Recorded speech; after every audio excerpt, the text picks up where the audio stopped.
हे भाई, जो आपकी समझ में आए वही आशीर्वाद दीजिए।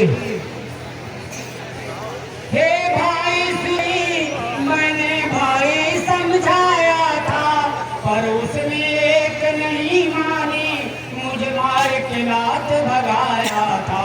आ गया शरण रघुराई के, इन्होंने अपना लेना और अपना दास बना डाला। हे भाई, मैंने भाई को बहुत समझाया था कि पराई स्त्री का हरण मत करो और उसको प्रभु श्री रामचंद्र जी को देकर क्षमा मांग लो। तब मेरे भाई ने मुझे लात का प्रहार करके लंका से भगा दिया। मैं प्रभु राम के चरणों में आ गया। अरे विभीषण, क्या धर्म है, क्या अधर्म है, इसकी व्याख्या देश और काल के अनुसार सबकी अलग अलग होती है। आज तूने जिस प्रकार अपने देश, अपने कुल और अपने भाई को त्याग देना ही अपना धर्म समझा है, ठीक उसी प्रकार आज मैं अपने देश, अपने कुल और अपने भाई के लिए अपने प्राणों को न्यौछावर करने का धर्म समझा है। अरे तू जिसे धर्म कह रहा है, इससे बड़ा अधर्म तो कुछ और हो ही नहीं सकता।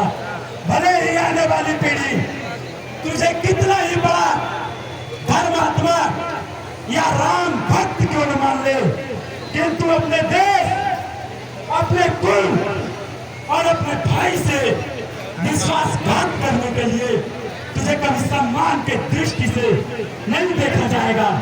अरे जिनसे मित्रता की है उनके आचरण से कुछ सीख ली होती। भाई के लिए भरत के त्याग को देखा होता, भाई के लिए लक्ष्मण के सेवा और समर्पण से कुछ शिक्षा लेता, तो अपने चरित्र पर ऐसा कलंक कभी न लगाता। विभीषण कभी न लगाता। कह रहे हो, लेकिन रावण भी राम जैसा भाई होना चाहिए। अगर भ्राता हमारा राम जैसा भाई होता तो मैं भी भरत और लक्ष्मण जैसा भाई बनता, लेकिन नहीं, तुम तो लंका से भगाए नहीं गए। मैंने क्या कह दिया था?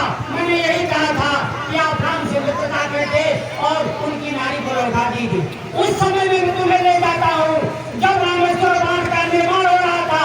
मेरा भाई रावण वहाँ निर्माण करने के लिए, शुभारंभ करने के लिए ब्राह्मण बन के गया था। क्यों गया था? वो जानता नहीं था कि जब ये बांध बन जाएगा तो श्री राम आएंगे, लंका में उनका संहार कर देंगे। उस समय कहाँ था? तुम तो सोते रहते हो, तुम्हें क्या पता है कि लंका में क्या हो रहा है? अगर तुम्हें लात मार कर रावण भगाया होता तो तुम भी वही करते जो मैंने किया। देना तो बहुत आसान चीज है, लेकिन उस पथ पर चलना बहुत ही मुश्किल है भाई। तुम काल के बस हो गए हो, इसलिए तुम्हें कुछ सुनाई नहीं दे रहा है।